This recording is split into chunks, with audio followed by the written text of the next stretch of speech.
17 साल हो गए एरू स्टील प्रोसेसिंग यूनिट सदस्य हैं, जो नेता हैं, उनका समर्थन आपको मिल रहा है? सबको मिल रहा है ना सोशल मीडिया पर सर जी? नहीं, वो सब देखिए, वो सब गलत बात है, सारे बीजेपी हैं। शेखर सिंह जी से मेरी बात हुई थी तो वो बोल रहे थे कि वो वीरेंद्र बाबू बोर्ड लगा दिए हैं खाली, उसमें ना राशि लिखा हुआ है ना प्रेषक वगैरह का नाम है। अच्छा, वो कम पढ़ल लिखल है। ये दूसरा टर्म मेरा हो गया, तीसरा टर्म के लड़ाई हम लोग लड़ रहे हैं चुनाव के मैदान में। देखिए, स्पष्ट बात है, प्रत्याशी तेजस्वी यादव जरूर हो गए हैं मुख्यमंत्री के, लेकिन मुख्यमंत्री बनेंगे नहीं। बनना है एनडीए के सरकार। लोग अब एकजुट हैं। हम लोग एक बच्चा जो है मरने के लिए तैयार है, एकजुट को।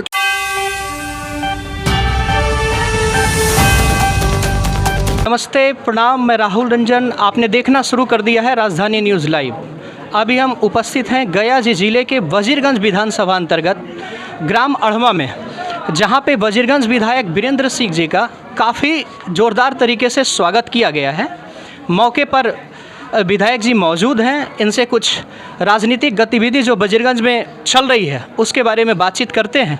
सर, स्वागत है आपका मेरे चैनल में। बताइए जी सर, पार्टी ने आपको तीसरी बार वजीरगंज से प्रोजेक्ट किया है, क्या कहेंगे सर?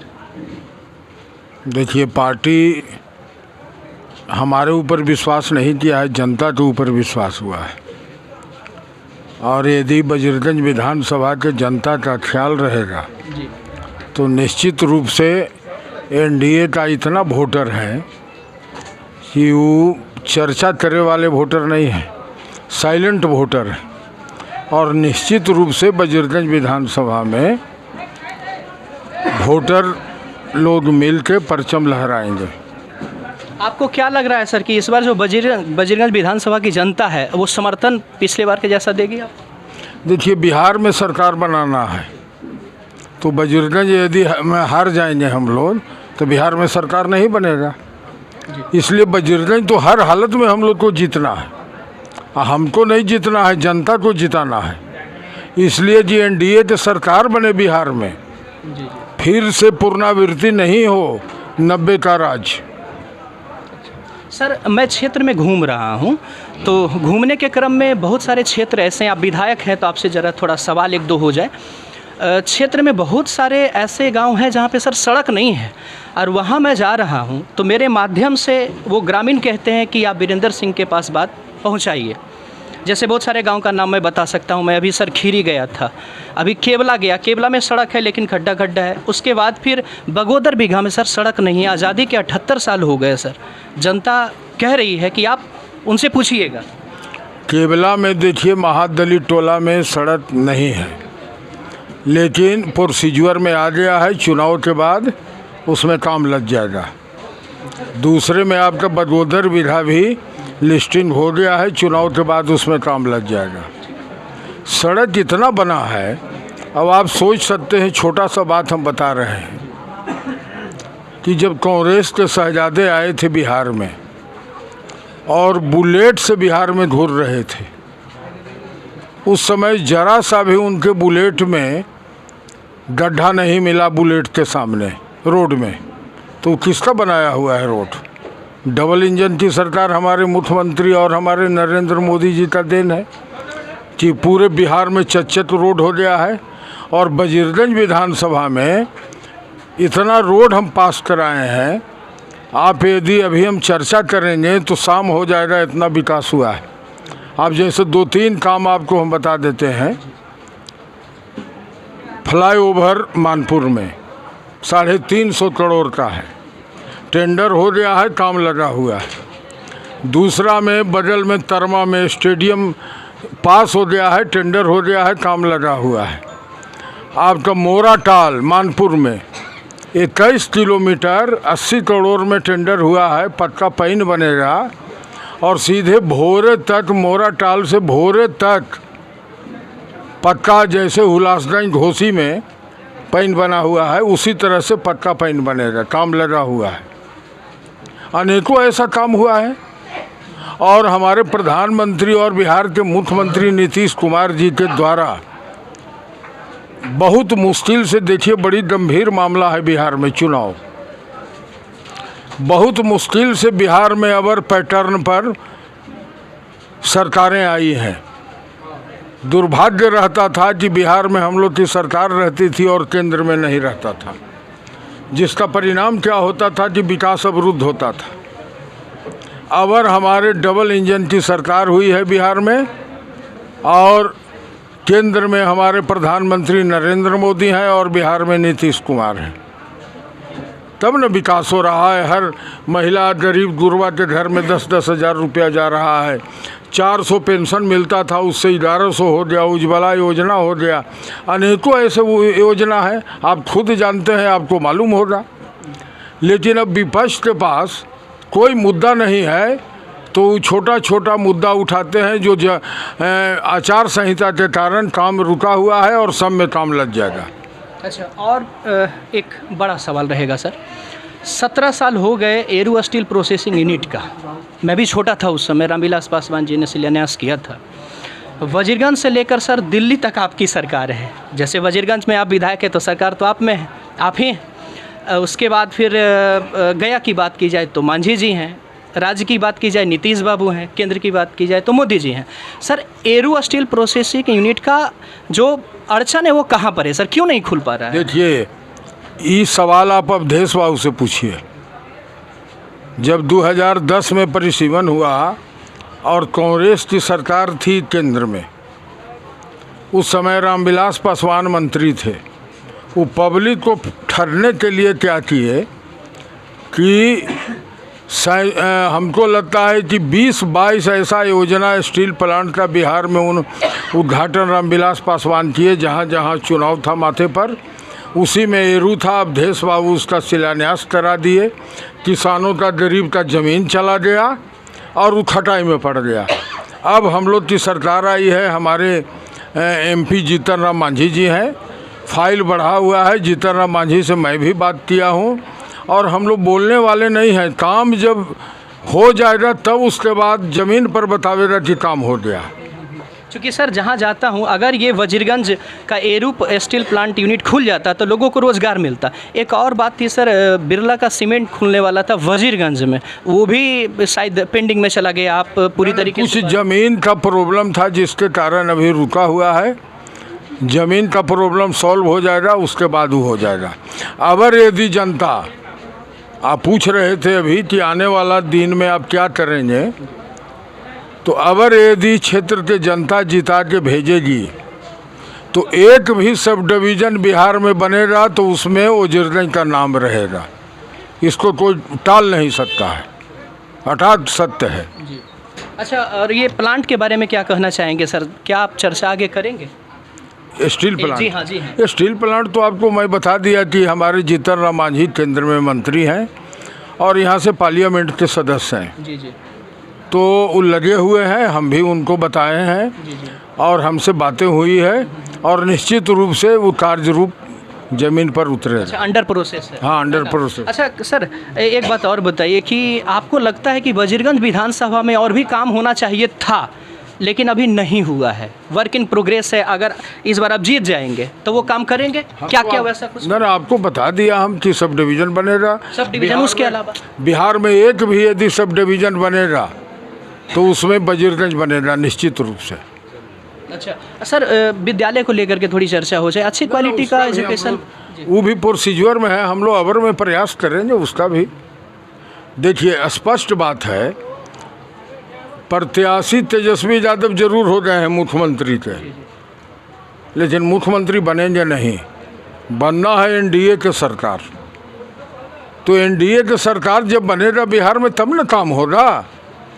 इसलिए पब्लिक बहुत तेज हो गई है और सब जानते हैं कि हम यदि NDA के सरकार में वोट देंगे आने वाला दिन में 11 तारीख को, और सरकार जब बनेगी तब विकास मेरा होगा, आगे तब मैं काम होगा, और नहीं तो सब धराशायी रह जाएगा। केंद्र में सरकार है और यहाँ बिहार में यदि तेजस्वी के बनेगा तो कुछ नहीं होगा काम।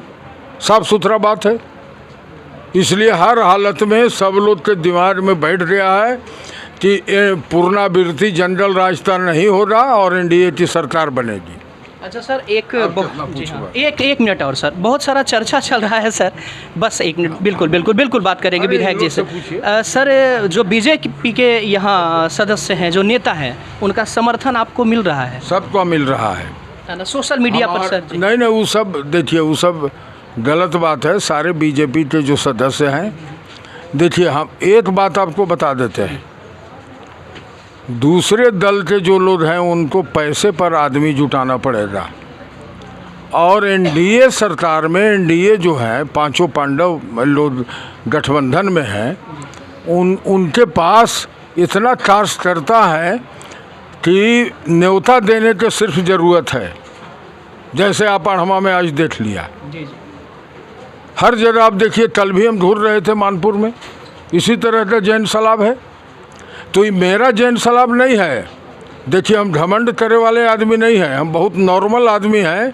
और हाथ जोड़ के पब्लिक के बीच में आज तक, ये दूसरा टर्म मेरा हो गया, तीसरा टर्म के लड़ाई हम लोग लड़ रहे हैं चुनाव के मैदान में। अनेक जाति के लोग यहाँ पर खड़ा हैं, लेकिन कोई नहीं कह सकते हैं कि हम क्षेत्र में लड़ावे के काम किया है, या किन्हीं को जेल भेजे के काम किए हैं, या जात पात करने के काम किए हैं। कोई नहीं कह सकते हैं। नहीं तो यदि इस तरह की आवाज़ कोई उठाते हैं तो बैठ के बात करें। और जो काम नहीं किए हैं, सिसलेन 2010 में एमएलए हम थे, पुल हम बनाए, और 2015 में शिलान्यास कर दिए अवधेश बाबू। कौन काम किए हैं? बैठ के डिबेट करें ना। वो फिर से जनरल राय लाना चाहते हैं। शेखर सिंह जी से मेरी बात हुई थी, तो वो बोल रहे थे कि वो वीरेंद्र बाबू बोर्ड लगा दिए हैं खाली, उसमें ना राशि लिखा हुआ है, ना प्रेषक वगैरह का नाम है। अच्छा, वो कम पढ़ल लिखल है, कह रहे थे डॉक्टर कागज पर हैं, वो कम पढ़े लिखे हैं, उनको ज्ञान नहीं है। राशि शिलान्यास जब होता है, राशि पास हो जाता है योजना, और तब शिलान्यास किया जाता है। हमारी देखिए, अनेक बार हम बोल चुके हैं कि अब जैसे तेजस्वी यादव माई बहन योजना 2500 देने के लिए घोषणा किए हैं। आप ही बता दीजिए, सरकार उनको बन नहीं रहा है तो पब्लिक तो ठगिए न रहे हैं। कहाँ से वो 2500 देंगे? बिहार का बजट ही नहीं है सर उतना, तो है बिहार का बजट उतना? तो इसलिए सब लोग चालाक हो रहे हैं, सब लोग जानते हैं, ठग के फेरा में नहीं पड़ेंगे। और वो कम पढ़ल लिखल हैं, उनको ज्ञान की कमी है, इसलिए इस तरह की भाषा बोलते हैं। चलिए, बहुत बहुत धन्यवाद सर। अब इन लोग से पूछिए। जी सर, अपना नाम बताएंगे? देवेंद्र सिंह। क्या लगता है सर, आप विधायक जी के साथ घूम रहे हैं अभी, तो विधायक जी को मौका देगी वजीरगंज की जनता इस बार क्या? माननीय विधायक ठीक। माननीय विधायक वजीरगंज विधानसभा के अति लोकप्रिय विधायक रहे हैं। आज के तारीख में भी इनकी लोकप्रियता में कहीं कोई कमी नहीं आई है। लेकिन चूँकि ये राजनीति का मामला है, कुछ टिकट के प्रत्याशा में लोग जुड़े हुए थे, उनको लग रहा था कि हमको भी टिकट मिल जाएगा। तो आज के तारीख में जो विरोध आप वजीरगंज विधानसभा में देख रहे हैं, वो उन्हीं लोगों का जलवा है, साफ सुथरा और एकदम सबूत के साथ मैं बोल रहा हूँ। किसी का नाम नहीं मैं लूँगा, लेकिन आज के तारीख में अगर एनडीए प्रत्याशी वीरेंद्र सिंह का विरोध वजीरगंज विधानसभा में कहीं भी एक्सपोज हो रहा है, तो उन लोगों का हो रहा है जो चाहते थे कि नहीं, अबरी हम नहीं, अबरी हम वीरेंद्र सिंह ने हम प्रत्याशी में। ठीक है, वीरेंद्र बाबू किसी को मना नहीं किए कि आप टिकट नहीं लीजिए, लेकिन भाई अब तो पार्टी का ही फैसला है ना, उसमें ना वीरेंद्र बाबू का चलेगा और न देवेंद्र बाबू का चलेगा। अब आइए मूल मामला पर।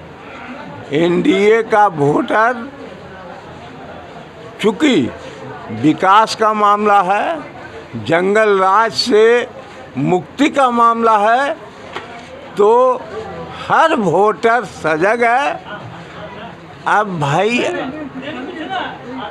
हुल्लू लुल्लू करे वाला के लिए आप क्या कहिए? ठीक है सर। सर क्या कहेंगे समर्थन में सर विधायक जी का? हम वीरेंद्र राव के फुल समर्थन में हैं। हमारा नाम पारसनाथ सिंह है। जी जी। हम बहुत अच्छे से जुड़ गए थे। टिकट में हम लोग का आपस में कुछ हुआ था, जी जी। तो जुड़ गए थे अवधेश बाबू के साथ। अवधेश बाबू से भी हमने वादा कराया था कि बजरगंज का जनता बराबर हम रहे हैं। मुखिया करीब 38 साल तो लगातार यहाँ है, 78 से 16 तक। आज भी हमारा ही आदमी, अब नहीं संभव तो सब है। वीरेंद्र बाबू से हम उतना ऐसे था, बहुत पहले से परिचय है, ऐसा बात नहीं है। अवधेश बाबू से उस समय भी दिक्कत हो गया। वीरेंद्र बाबू से मेरा कोई दिक्कत नहीं, बहुत पहले से संबंध है।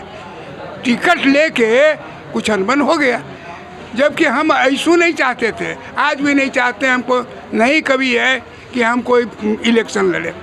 अवधेश बाबू से हमने 3 सवाल किया था कि बजरगंज को हमको 3 चीज़ चाहिए: एरू प्रोसेसिंग प्लांट, बजरगंज सब डिवीज़न, और क्या है वो तिलैया ढाढ़ योजना। यही 3 गो योजना था। उन्होंने हमारे सभी लोग हैं, माने वो कह दे नहीं, वो वहाँ पर ही घोषणा किए थे कि हम तीनों के तीनों शहर स्वीकार करते हैं और चाहे जो हम निश्चित बनाएंगे। लेकिन एक चीज़ नहीं बना उनसे, कुछ ऐसा विवाद कर दिए। एगो वीडियो सहायक ला के हम लोग 10,000 आदमी जुट के उनका विरोध किए, वीडियो से कह के, और उसको जो है पिटवा दिया है वो मुखिया के। हम लोग जात पात से कभी नहीं चले हैं। आज भी हम लोग जात से उठ के कोई भी काम किए हैं। हम लोग कभी जात से नहीं चले हैं, नहीं हमारा गांव किया। हमारा गांव सब दिन कम्युनिस्ट था, ये बात नहीं है। आज भी है तो एक है, कभी आज तक दूसर बात। आज हमारा पंचायत जब रहेगा, जहाँ रहेगा, एक जगह रहेगा। अच्छा, आप लोग अब एकजुट हैं? हम लोग एक बच्चा जो है मरने के लिए तैयार है। एकजुट को क्या कहते हैं? ठीक है, धन्यवाद सर।